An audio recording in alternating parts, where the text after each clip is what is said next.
Hi everybody, Mary here and welcome to week 4. How you doing so far?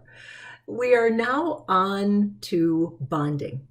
One of the cool things is that chemicals bond together to form everything we see, from hamburger buns to automobile frames to your hair to the paper you're writing on. And we've been studying the periodic table. We've been talking about groups and periods and properties of those individual families. Now we're going to talk about how do you take those raw materials and how does nature put those together. This week is all about ionic bonding. And ionic bonding is where you take charged atoms and they mix together to make ionic compounds. Now, right now, what I'm saying might sound like some weird foreign language, but we'll explain things as the week unfolds. An ion is a charged atom. It's simply an atom that has had some of its electrons knocked off, or it has taken in some excess electrons. And if it's going to do one or the other, guess what? That is determined by its position on the periodic table. And then once it's an ion, those different ions, positive ones and negative ones, will bond together electrically and make a lot of wonderful compounds that make up minerals and rocks and salts and a lot of important chemicals that we need inside of our body. So let's take a little tour of what the week unfolds.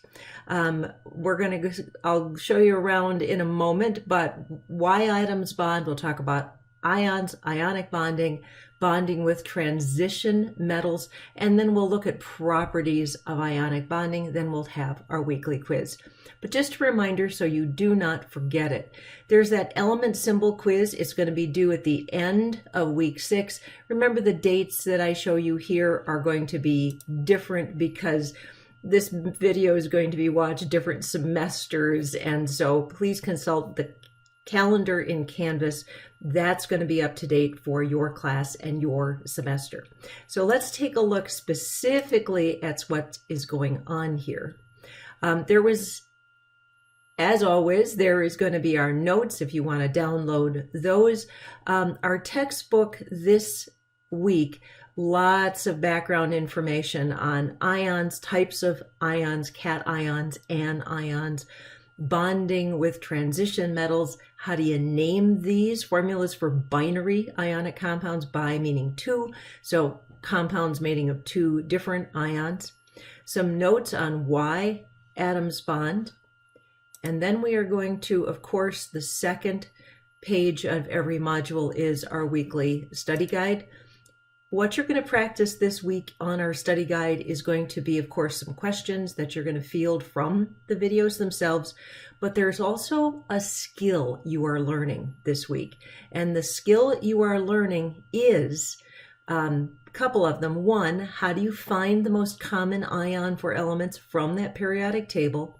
And then, given any 2 elements, that's a metal and a non-metal, what's the formula produced and what's the name? So we're going to spend a lot of time talking about how do you make that formula and how do you correctly name them. And there are going to be different parts of the periodic table. And as you can imagine, the quiz is going to ask you to do all of those things. Please, this week, very important, use that key for the study guide very judiciously. Try a couple, look at the key, make sure you're doing things correctly. Go back, do a couple more, look at the key, because that's how you're going to learn this skill.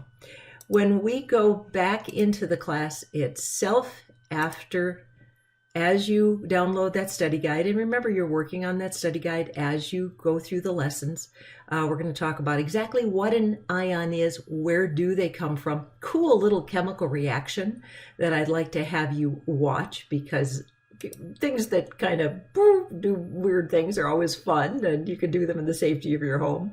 We'll explain the process of ionic bonding. How do you name these binary ionic compounds? Then how do you bond and name things that are bonded with transition metals, those metals in the middle of the periodic table? These are kind of fun because they very often produce chemicals of different color. Last week, we spent some time talking about the fact that copper, for example, can make blue and green compounds. Iron can make red and aqua compounds.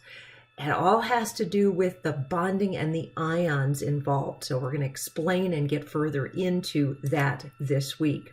And then generic properties. If it is an ionic compound, we know an awful lot about what that compound is going to be like. I want you to watch this video. Very cool. It's done by the folks at either MIT or Harvard. They're two of my favorite places to access videos from. And one of the ways you can test to see if something is an ionic compound or not is to put it in water, put it in solution, and see if the solution will conduct electricity. Ionic compounds do conduct electricity in water. Covalently bonded compounds, what we're going to talk about next week, they do not conduct electricity in water. So it's a really slick, fast way to determine the bonding of a compound. You put a probe in it, the light bulb lights up, it is ionically bonded. No light bulb, covalently bonded. So it's a very slick, easy way to do that. Then we're going to have our quiz. As always, and this week's quiz, you are going to be asked to do some of that ionic and covalent bonding. So practice that on the study guide. As I said, use that key judiciously. You'll do great. Have a super week, and we'll talk to you soon. Bye-bye.